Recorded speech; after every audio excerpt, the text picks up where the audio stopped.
우리 함께 인사하겠습니다. 잘 나오셨습니다. 성도님 얼굴만 봐도 은혜가 됩니다. 사랑하고 축복합니다. 사랑하고 축복합니다. 교회의 신비 두 번째 시간입니다. 교회는 믿음과 사랑의 공동체이다 라는 제목으로 말씀의 은혜를 함께 나누겠습니다. 좋은 교회, 이상적인 교회에 대한 꿈을 우리는 가지고 있습니다.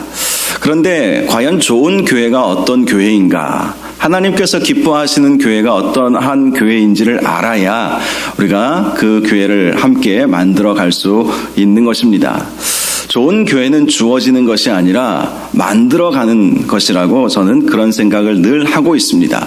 왜냐하면 이 세상에는 완벽한 교회는 있을 수 없기 때문입니다. 누누이 제가 말씀드리지만 어떤 사람이 좋은 교회를 찾아다녔다고 하지 않습니까? 그런데 이 교회 가보니까 이게 부족해 보이고 저 교회 가보니까 저게 부족해 보이는 거예요. 그래서 아주 덕망 있고 명성이 있는 목사님을 찾아가서 목사님 좋은 교회 소개 좀 시켜주십시오.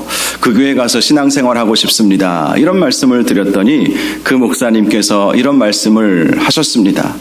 좋은 교회가 있다면 당신은 그 교회에 가지 마십시오. 당신이 그 교회에 가는 순간 그 교회는 불완전한 교회가 될 것입니다. 사실 그렇죠. 인간이 죄인이고 인간이 불완전한데 불완전한 내가 그 교회에 가면 그 교회는 정말 이상적이고 천국과 같은 교회라면 내가 감으로 그 사람이 감으로 그 교회는 하나의 구멍이 뚫려버리는 것 아니겠습니까? 그래서 그 목사님이 그런 조언을 해 주었다는 것이죠.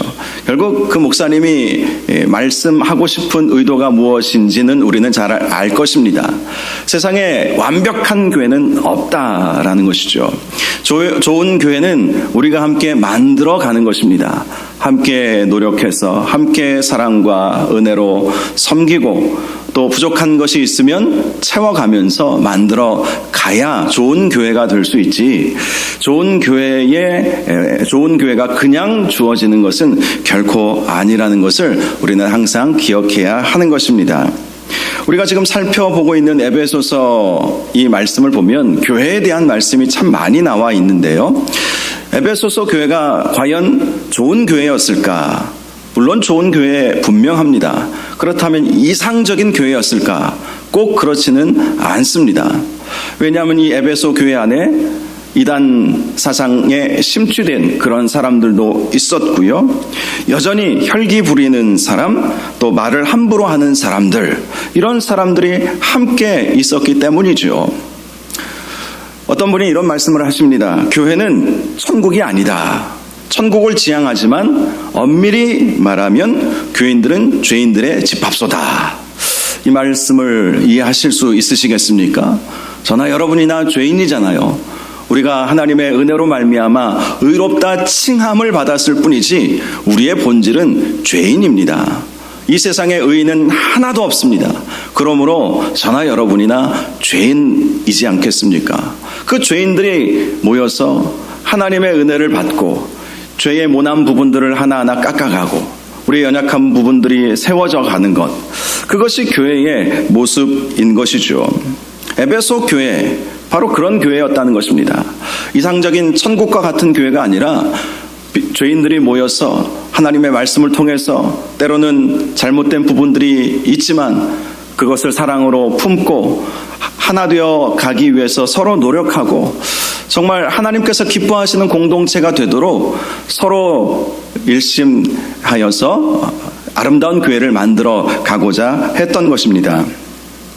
어떤 분은 또 교회에 대해서 이렇게 말하기도 합니다. 교회는 천국을 지향하지만 현실적인 교회는 수많은 병자들이 모이는 병원과 같은 교회이다. 교회에는 죄로 인해서 상처난, 우리의 영혼에 상처난 사람들이 모여서 치유받는 곳이죠. 병원에 가면 어떻습니까? 병자들이 병원에 가는 것이죠. 그래서 내가 아주 심각한 병이 아니라면 차라리 병원 안 가는 게 좋다는 그런 말도 있어요. 물론 경우에 따라서 당연히 병원에 가서 치유받아야 할 경우도 있지만 예전에 한참 그 작년 연말에 독감이 극심했을 때 저도 감기 기운이 있어서 병원을 가보았습니다. 그랬더니 병원에 환자들로 가득 차 있는 거예요. 대기표를 뽑았더니 언제 제 순서가 돌아올지 모를 정도로 대기하는 사람들이 많이 있었습니다. 거기 있다가는 내가 독감이 아닐 수도 있는데 내가 독감 걸리겠다 싶어가지고 그냥 나와버렸습니다. 이 죄인들이 모여 있는 곳이 교회이고 연약한 자들 또 실수투성이인 사람들이 모여서 함께 뭔가 조금 변화를 일으켜 보고자 뭔가 조금 하나님을 기쁘시게 해드리려는 그런 조그마한 그런 마음을 가지고 우리가 교회에 와서 하나님 말씀을 통해서 치유도 받고 위로도 얻고 도전도 받고 그러면서 점점 더 성숙되어 가는 것, 그것이 좋은 교회의 특징이지 않을까, 그런 생각을 우리가 하게 되는 것이죠. 교회는 참 많은 부분에 있어서 연약한 모습을 보일 수밖에 없습니다. 왜냐하면 내가 연약하기 때문이죠. 내가 죄인이기 때문에 내가 속해 있는 교회 공동체가 연약해질 수밖에 없는 것입니다. 교회는 건물이 아니죠. 성도들이 모여 있는 곳이 교회입니다. 비록 두세 사람이라도 주의 이름으로 모여 있다면 그곳은 교회가 되는 것이죠. 제 친구 목사님이 자기 집에서 교회를 개척을 했습니다. 자기 아파트의 거실에서 교회를 개척했습니다. 사모님과 두 아이와 목사님 넷이서 개척을 시작했어요. 교회입니까? 아닙니까? 가족이 모여 있다고 교회가 아닌 것은 아니죠. 또 자기 아들 둘이 친구들을 전도해서 이제 한 4명이서 예배 드리다가 아이들 2명이 더 와서 6명이 또 예배를 드리고, 또 이웃 주민들 소개를 받아서 초청을 해서 7명, 8명 그렇게 거실에서 예배를 시작했어요. 교회이죠. 작은 숫자가 모여도 교회이고 수만 명이 모여도 교회인 것입니다. 교회는 성도들의 모임이기에 성도들 자체가 온전한 의인이 아니라면 그 교회는 온전한 교회라고 사실은 볼 수 없는 것입니다. 교회라고 하는 것은 천국을 지향하면서 점점 더 그리스도를 닮아가는 공동체, 점점 더 성숙해져가는 공동체가 될 때에 그 교회를 우리는 좋은 교회라고 말할 수 있는 것이죠. 감리교회의 창시자 요한 웨슬레는 이렇게 말했습니다. 교회가 망하면 구원받을 사람이 없어진다. 교회의 중요성을 강조한 말입니다. 교회가 여러 가지 연약한 부분들이 있는 것은 사실이지만 교회가 망하면 구원받을 사람들도 없어지는 것은 분명합니다. 예수님은 교회를 이 세상에 세우셔서 교회를 통해서 하나님의 복음의 역사가 나타나도록 그렇게 만들어 주셨습니다. 교회는 신비로운 것이죠. 하나님의 비밀에 감추어졌던 것인데 예수 그리스도께서 부활하시고 승천하신 이후에 예루살렘 그 마가 다락방에 모여 있었던 120명의 예수님의 제자들로부터 교회가 시작되었던 것입니다. 당시 예수님의 제자 공동체인 120명의 사람들은 다 완벽한 사람들은 아니었습니다. 예수님의 제자들도 예수님이 십자가 달려 돌아가셨을 때 다 도망가 버리지 않았습니까? 결코 주님을 떠나가지 않겠습니다. 결코 주님을 버리지 않겠습니다. 그렇게 말해놓고도 다 도망가 버렸던 그런 사람들이었어요. 주님을 전적으로 신뢰하고 주님만을 바라보고 주님만을 따랐던 사람들이 처음부터는 아니었다는 것입니다. 그런데 그들이 나중에 성령의 충만함을 받고 또 말씀을 통해서 힘을 얻고 주님의 권능을 얻고 순교자까지 될 수 있었던 것이죠. 교회는 바로 그런 곳이라는 사실을 우리는 기억해야 하는 것입니다. 에베소 교회는 사도 바울이 참으로 사랑했던 교회였습니다. 사도행전 20장 31절을 보면 그러므로 여러분이 일깨어 내가 3년이나 밤낮 쉬지 않고 눈물로 각 사람을 훈계하였던 것을 기억하라 라고 말씀을 하고 있습니다. 이 말씀은 에베소 교회의 장로들을 만나서 사도 바울이 해주었던 말입니다. 3년 동안 내가 밤낮으로 쉬지 않고 눈물로 너희들을 가르쳐서 교회를 세우게 되었다라고 그렇게 말했던 것이죠. 사도 바울은 에베소 교회가 잘 되기를 늘 원했습니다. 그런데 사도 바울이 지금 감옥에 갇혀버린 거예요. 감옥에 갇히기 전에 에베소 교회 장로들을 만나서 내가 당신들에게 가르쳤던 것, 3년 동안이나 훈계하며 가르쳤던 것을 기억하고 교회를 장로들에게 이제 맡긴 것이죠. 그런데 사도 바울이 이제 로마 감옥에 갇혀서 에베소 교회의 소식을 듣게 되었습니다. 그런데 어떤 소식을 듣게 되었느냐면요, 15절에 이렇게 말씀합니다. 이로 말미암아 주 예수 안에서 너희 믿음과 모든 성도를 향한 사랑을 나도 듣고. 에베소 교회에서 들려오는 그 소식은 에베소 교회가 믿음으로 성장해 나아가고 있고 사랑으로 충만해져 가고 있다는 사실을 사도 바울이 듣게 되었던 것입니다. 믿음과 사랑이라고 하는 것은 교회가 교회됨에 있어서 아주 기본적인 조건이라고 할 수 있죠. 교회는 믿음의 공동체가 되어야 합니다. 항상 우리가 생각해야 할 것은 믿음의 관점으로 세상을 바라보고 또 교회를 바라보고 서로를 바라보아야 한다는 것이죠. 더 나아가 교회는 사랑의 공동체가 되어야 합니다. 서로 사랑하고 아껴주는, 사랑은 모든 허다한 허물도 덮는다라는 그런 말씀처럼 허물을 일부러 들추어내지 아니하고 덮어주고 기도해주고 감싸주고 위로해주는 곳, 그것이 바로 교회의 아주 중요한 특징이라는 것이죠. 믿음과 사랑이 넘치는 공동체가 되어가는 에베소 교회의 소식을 듣고 사도 바울은 너무나 기뻤던 것이죠. 그래서 16절에 내가 기도할 때에 기억하며 너희로 말미암아 감사하기를 그치지 아니하였다라고 말씀을 합니다. 에베소 교회는 완벽한 교회는 아니었어요. 그러나 소식을 듣자 하니 그들이 믿음으로 생각하고 반응하고 서로 사랑하는 사랑의 공동체를 이루어가고 있다는 그 소식을 들으니까 그것으로 인해서 감사하기를 그치지 아니하였다, 이렇게 말씀을 하고 있는 것입니다.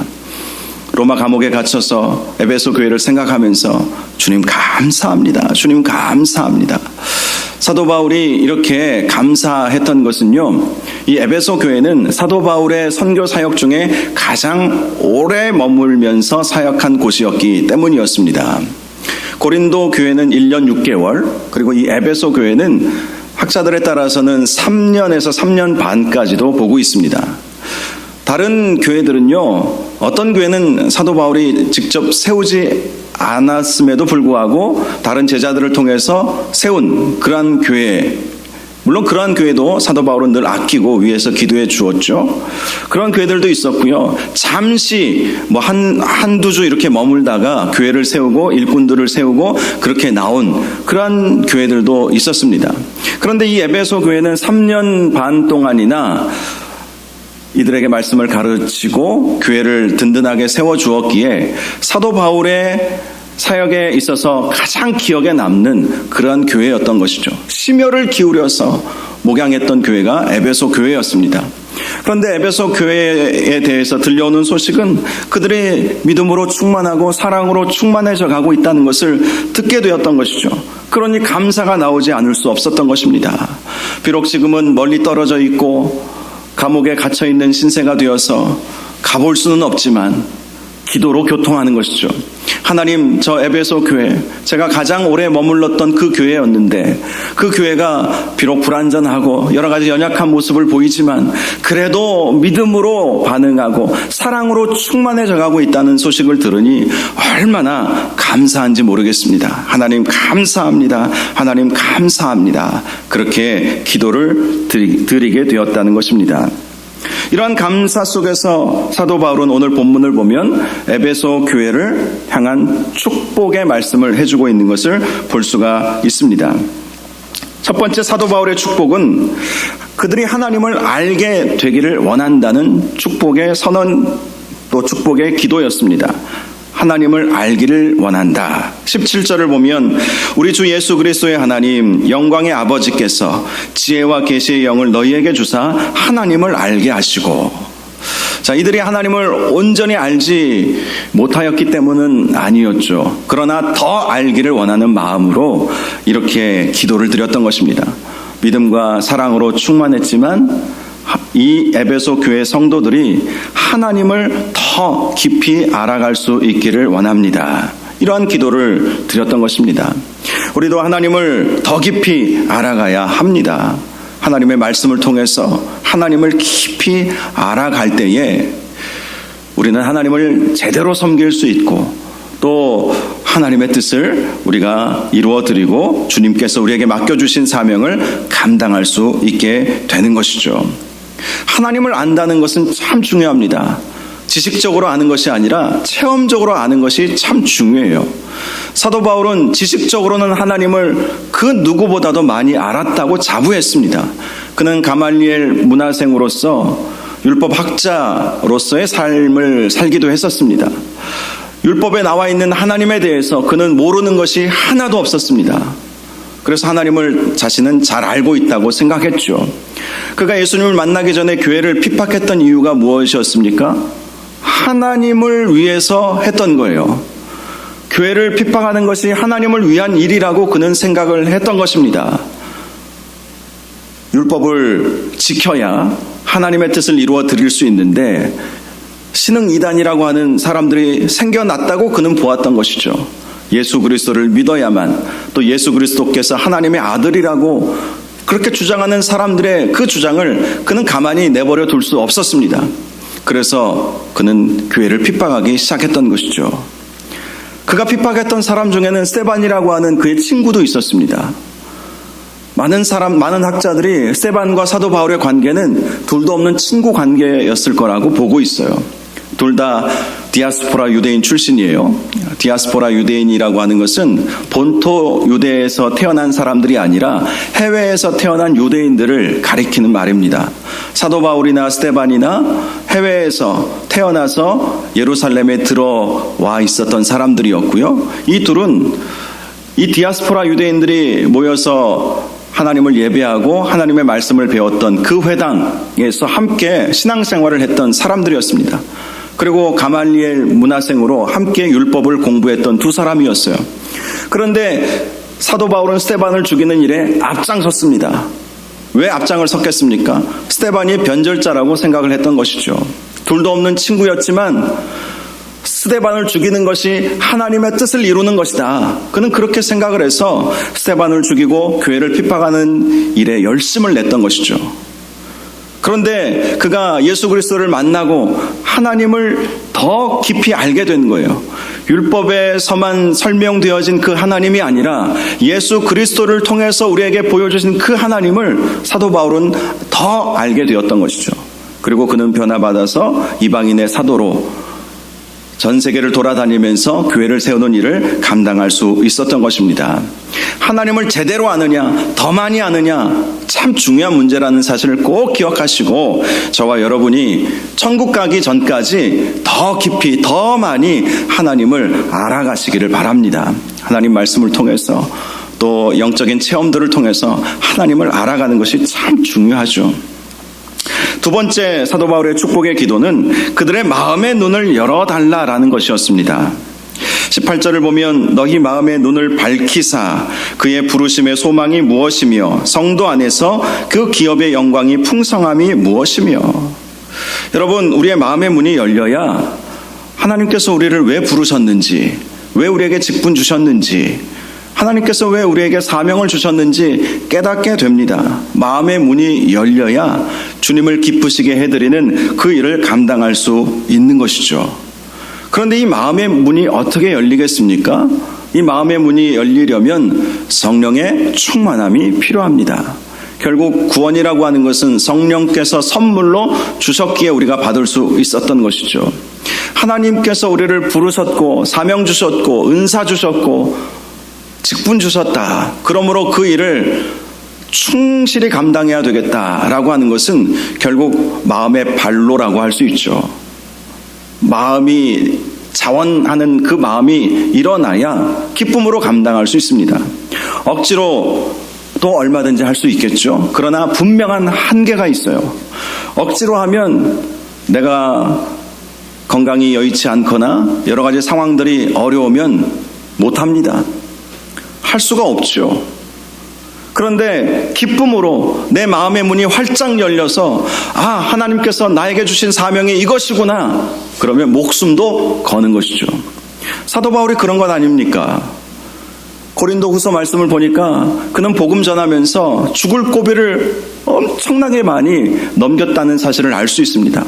돌에 맞아 죽을 뻔했고요. 배가 파손되어 죽을 뻔했고요. 굶어 죽을 뻔했고요.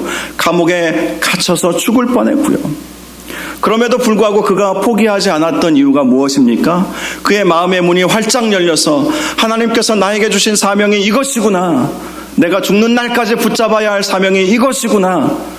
그것을 발견했기 때문에 죽음도 두려워하지 않고 주의 복음을 증거하는 사도가 될 수 있었던 것이죠. 빌립보서 3장 14절을 보면 표대를 향하여 그리스도 예수 안에서 하나님이 위에서 부르신 부름의 상을 위하여 달려가노라. 이렇게 말씀을 하고 있습니다.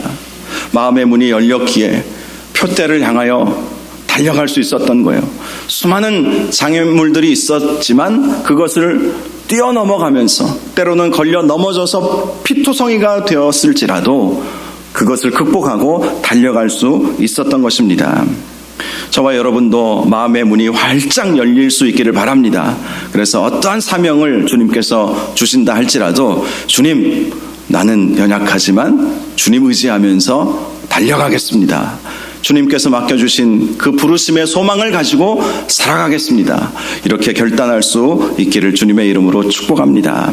사도 바울이 에베소 교회 성도들이 그렇게 되기를 원했던 거예요. 그들이 사랑과 믿음이 있었지만 더 깊이 하나님을 알기를 원했던 것이고 그들의 마음의 문이 활짝 열려서 그들에게 주어진 사명을 잘 감당하기를 원했던 것입니다. 세 번째 사도 바울의 축복의 기도는 우리에게 주어진 능력이 얼마나 큰 것인지 알게 해달라는 것이었습니다.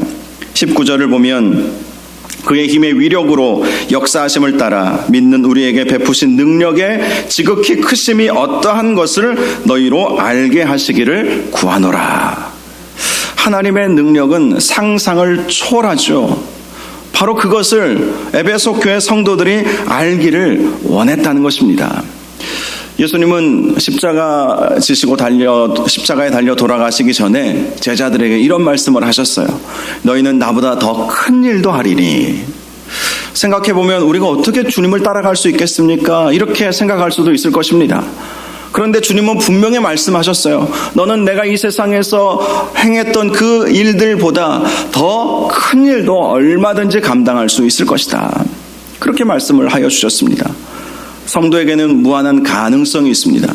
하나님의 자녀에게는 그 누구도 받지 못한 놀라운 권세가 주어집니다. 하나님의 자녀의 권세에 대해서 제가 예전에도 말씀을 정리해서 드린 일이 있었습니다. 하나님의 자녀가 가질 수 있는 권세, 하나님 앞에 나아갈 수 있는 권세. 주님은 우리에게 말씀하셨는데요. 너희가 죄를 용서하면 그들의 죄가 용서하여질 것이다. 그만큼 죄를 용서해 줄 수 있는 권세까지도 우리에게 주어졌어요. 자연 법칙을 초월할 수 있는 권세가 우리에게 주어졌습니다. 우리가 기도하면 하나님께서 역사하신다고 약속하셨기 때문에 우리가 가지고 있는 이 능력은 무한한 능력이라는 거예요. 주님께서 못하실 일이 뭐가 있겠습니까? 주님은 바로 그러한 은혜를 우리에게 베풀어 주셨다는 것입니다. 성령의 충만함을 받으면 놀라운 역사가 우리의 삶을 통해서도 반드시 이루어지는 것이죠. 오직 성령이 너희에게 임하시면 너희가 권능을 받고 이렇게 말씀하고 있지 않습니까? 성령 충만하면 우리가 생각하는 것보다 더 놀라운 더 많은 일들을 감당할 수 있게 된다는 것입니다.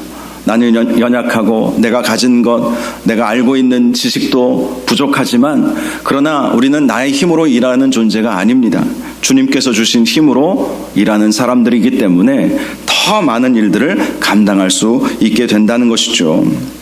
우리에게 주어진 능력은 굉장히 큽니다. 하나님은 우리가 상상할 수 없을 정도로 큰 능력들을 부어주셨습니다. 담대히 세상과 맞서 싸우시기를 바랍니다. 사탄도 우리에게 꼼짝할 수 없어요. 왜냐하면 우리는 예수 그리스도의 이름의 능력을 가지고 있기 때문인 것입니다. 우리가 예수 그리스도의 이름으로 선포하면 사탄도 물러가게 되어 있는 것입니다. 예수 그리스도의 이름의 능력이 우리 가운데 있다는 사실을 기억하실 수 있는 저와 여러분들이 되시기를 바랍니다. 누가복음 17장 6절을 보니까 예수님이 이렇게 말씀을 하셨습니다. 너희에게 겨자씨 하나만한 믿음이 있더라면 이 뽕나무더러 뿌리가 뽑혀 바다에 심기어라 하였을 것이요 그것이 너희에게 순종하였으리라. 이것이 믿음의 능력이라는 것입니다. 부산에서 제가 사역할 때 이정삼 목사님이라는 그 석폭의 원로 목사님을 만나 뵌 적이 있었는데요. 그분이 이런 말씀을 하시더라고요. 본인 교회에 이제 교회를 개척을 해서 교회를 건축을 했는데 그 위에 큰 절이 하나 있었대요. 그러니까 교회가 세워지니까 그 절이 확성기를 교회 쪽으로 대고 막 그 연불을 틀어대는 거예요. 그러니 은혜가 안 되는 거예요. 한쪽에서 막 찬양하고 예배하고 그러는데 한쪽에서는 나미아부 타불 뭐 이러면서 막 그런 소리가 들리는 거예요. 그러니까 이 이정삼 목사님이 간절히 성도님들과 함께 기도했다고 합니다. 하나님 이 산더러 옮겨지라고 선포하면 그대로 된다고 하셨는데 하나님 저 언덕에 있는 저 산을 옮기어 주십시오. 그렇게 기도를 했대요. 그리고 얼마 안 있다가 재개발 소식이 들려와서 정말 그 절이 그냥 다 통째로 떠져가지고 다른 곳으로 옮겨졌대요. 그리고 그곳에는 문화의 전당인가요? 예술의 전당인가요? 그게 세워진 거예요. 그러니 더 이상 그러한 불경 소리가 들리지도 않고 더 중요한 것은 주일날에는 그 주차장을 무료로 개방을 해가지고 온 성도들이 주차를 편하게 그렇게 할 수 있었다는 것입니다. 여러분 우리가 믿음으로 선포하면 그렇게 산이 옮겨지는 역사도 반드시 일어나게 되어 있는 거예요. 그래서 우리가 얼마나 놀라운 능력이 우리에게 주어져 있는가를 우리가 알아야 한다는 것입니다. 20절에서 23절을 보면 하나님의 능력이 어떠한지를 조금 더 자세히 설명해 주고 있습니다. 먼저 20절을 보면 하나님의 능력으로 예수님께서 죽은 자들 가운데 살아나게 하셨고 예수님을 하늘에서 자기 우편에 앉게 해주셨다라고 말씀을 합니다. 죽음의 권세도 이기시는 하나님의 능력, 예수님을 그렇게 해주셨다면 우리도 마지막 날에 부활하게 될 것임을 우리가 기억해야 하는 것이죠. 21절을 보면 모든 통치와 권세와 능력과 주권과 이 세상뿐 아니라 오는 세상에 일컫는 모든 이름 위에 뛰어나게 하셨다. 누구를 뛰어나게 하셨다고요? 예수님을 세상 모든 능력, 권세, 통치들보다 더 뛰어나게 하셨다라는 것입니다. 사실 예수님은 이 세상에 낮고 낮은 자리에 오셨죠. 가장 연약한 자의 모습으로 오셨습니다. 그런데 그 예수님을 가장 뛰어난 분으로 우리 주님께서 올리셨다는 거예요. 저와 여러분도 바로 그렇게 하나님께서 존귀하게 만들어 가신다는 사실을 믿으시기를 바랍니다. 세상 어느 곳에서 우리를 그렇게 존귀하게 만들어줄 수 있겠습니까? 여러분의 직장이 그렇게 만들어줄 수 있겠습니까? 여러분의 가족이 그렇게 해줄 수 있겠습니까? 여러분의 부모가 그렇게 해줄 수 있겠습니까? 마음은 원이로되 하지 못하는 영역도 분명히 있죠. 그러나 하나님은 우리를 그렇게 만들어주신다는 거예요.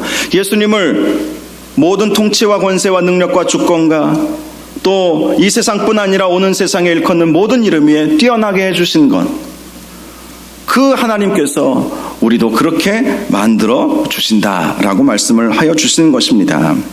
또 22절을 보면 하나님은 모든 만물을 예수님의 발 아래 복종하게 하셨다라고 말씀합니다. 우리도 마찬가지예요. 우리가 예수 그리스도의 사람이 되고 예수 그리스도의 종이 되고 하나님의 자녀가 되면 이러한 권세가 우리에게 주어지게 되는 것입니다. 이 권세는 예수님에게 주어진 것인데요. 그런데 23절을 보면 이런 말씀이 있어요. 교회는 그의 몸이니 만물 안에서 만물을 충만하게 하시는 이의 충만함이니라. 그렇습니다. 지금 예수님에 대해서 우리 하나님께서, 우리 주님께서 말씀하시는 것이 하나님은 예수님을 부활하게 하시고 승천하게 하셨어요. 또 하나님은 예수님을 만물 위에 세우셨어요. 그리고 하나님은 예수님을 만물이 복종하게 하셨어요. 그리고 말씀하시는 것이 교회가 그의 몸이다. 즉 교회가 그러한 권세, 그러한 능력, 그러한 힘이 교회에 주어지게 된다라고 말씀을 합니다. 저와 여러분도 교회의 구성원이죠. 바로 이러한 능력이 우리에게 주어지게 된다는 사실을 우리는 기억해야 합니다. 교회는 세상이 함부로 할 수 없는 곳입니다. 우리도 당연히 함부로 생각하고 함부로 판단할 수도 없겠지만 세상 사람들은 그것을 모르고 교회에 대해서 이런저런 말들을 합니다. 그러나 하나님께서 세워가시는 교회는 만물 위에 세우시는 교회입니다. 모든 권세보다 뛰어나게 하시는 곳이 바로 교회입니다. 모든 만물을 복종케 하시기 위해서 주님의 몸인 교회를 하나님께서는 세워주셨던 것입니다. 바로 교회가 이러한 모습을 갖고 있다는 것을 꼭 기억하시고, 여러분 사실 우리가 누구인지 알면 다른 사람들이 뭐라고 해도 개의치 않아요. 저는 요즘에 정치적인 여러 환경들을 보면서 교회가 많은 믿지 않는 사람들의 이 말에 이 입에 오르내리는 것을 보면서 많은 걱정을 하고 있습니다. 이러면 안 되는데, 이러면 안 되는데, 이것이 교회의 본질은 아닌데 세상 사람들이 교회를 어떻게 볼까, 이런 걱정을 사실은 해요. 그런데 오늘 말씀을 보면서 그 생각을 다 접었습니다. 세상 사람들이 뭐라고 하든 뭐라고 오해하든 우리가 떳떳하면 되는 것이고, 우리가 누구인지, 교회가 어떤 곳인지 알면 사실 되는 거예요. 그리고 우리가 자리를 굳게 지키고 있으면 언젠가 오해하는 사람들도 알지 못하는 사람들도 알게 되는 날이 분명히 오겠죠. 세상이 교회를 지탄의 대상으로 생각하고 교회에 대해서 이런저런 말을 한다 할지라도 교회가 무엇인지 우리가 안다면 그러한 세상의 말에 의해서 우리가 위축될 필요는 전혀 없습니다. 교회가 어떤 곳입니까? 예수님의 몸이시고요. 주님의 놀라운 능력이 머무는 곳이고요. 하나님께서 존귀케 하여 주시는 곳이고요. 모든 만물을 복종케 하실 정도로 하나님께서 놀라운 권세를 주신 곳이 교회라는 사실을 우리가 기억하시기를 바랍니다. 내가 누구인지 알면 다른 사람이 나에 대해서 오해를 해도 나는 마음이 상하지 않습니다. 시간 지나면 해결되겠지, 이렇게 넘길 수도 있지 않습니까? 교회도 마찬가지예요. 교회는 위대한 곳입니다. 교회는 하나님의 백성이 모여서, 하나님의 자녀들이 모여서 하나님을 예배하는 곳입니다. 교회는 하나님 보시기에 존귀한 곳입니다. 저와 여러분이 바로 그 교회라는 사실을 꼭 기억하시고 교회에 주어진 그 권세 아래에서 주님의 놀라운 능력을 경험하며 살아가시는 은혜가 있기를 주님의 이름으로 축원합니다. 교회는 주님 오시는 날까지 없어지지 않습니다. 교회의 구조와 형식과 형태는 바뀔지 모르지만 교회는 결코 사라지지 않습니다. 세상의 제도와 모든 조직과 모든 것들은 다 사라질지라도 교회는 영원합니다. 결국 끝까지 남게 되는 것은 교회이고 교회에 속한 성도들인 것이죠. 그런 사람들만이 새하늘과 새 땅에서 살아갈 수 있게 된다는 것을 꼭 기억하시고, 특별히 오늘 말씀의 제목과 같이 교회가 믿음과 사랑이 넘쳐날 수 있는 그러한 공동체가 될 수 있도록 위해서 항상 기도하시기를 바랍니다. 우리 교회가 믿음이 넘쳐나고 사랑이 넘쳐남으로 주님께서 기뻐하시는 교회가 점점 되어 가기를 소원하는 마음으로 늘 교회를 위해서 기도하시는 저와 여러분들 되시기를 주님의 이름으로 축원합니다. 기도하겠습니다. 거룩하시고 존귀하신 아버지 하나님, 주님께서 저희들을 교회로 부르셨습니다. 주님의 몸이 바로 교회라고 말씀하여 주셨습니다. 교회는 주님의 놀라운 역사가 있는 곳이고 또 우리 하나님께서 존귀케 하여 주시는 곳이라고 말씀하여 주셨습니다. 모든 만물이 예수의 발 앞에 복종하듯이 결국 교회는 모든 만물을 이끌고 가야 할 책임이 있음을 오늘 말씀을 통해서 보게 되었습니다. 하나님, 교회의 연약한 모습들이 분명히 존재하지만 그럼에도 불구하고 하나님은 교회를 존귀히 여기고 사랑하신다는 사실을 꼭 기억하고 우리도 우리의 교회를 사랑하고 아끼고 교회를 교회되게, 또 주님께서 기뻐하시는 교회, 주님께서 원하시는 그러한 아름다운 교회 만들어갈 수 있는 저희 모두가 될 수 있도록 인도하여 주시옵소서. 예수님의 이름으로 기도하옵나이다. 아멘.